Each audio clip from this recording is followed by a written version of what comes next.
How to use Google Ads for affiliate marketing. Watch the video till the end and don't miss any important step. Start by selecting a high demand niche with good search volume and buyer intent. Make sure it is something people are actively searching for and willing to spend money on.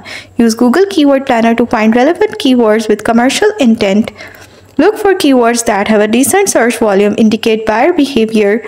Build a professional landing page that encourages users to take action. You can create this using platforms like Wix, Google Sites, WordPress. Make sure your landing page clearly explains the offer and includes your affiliate link. Write attention-grabbing and copy that highlights benefit, addresses pain points, include a strong call to action. Choose your ad format, search ads, display ads based on your audience. Use Google Analytics or Tracking Pixel to monitor how many users convert through your affiliate link. This data is essential to optimize your campaigns. Regularly check your campaign performance and make adjustments to keywords, bids, ad copy. Follow Google Ads policies. Make sure to comply with Google policies and affiliate network rules. Avoid misleading ads or direct linking to affiliate products if the network disallows it. This helps prevent account suspension. And that's how you can use Google Ads for affiliated marketing. Stick to these steps, stay compliant, and continuously optimize for the best results.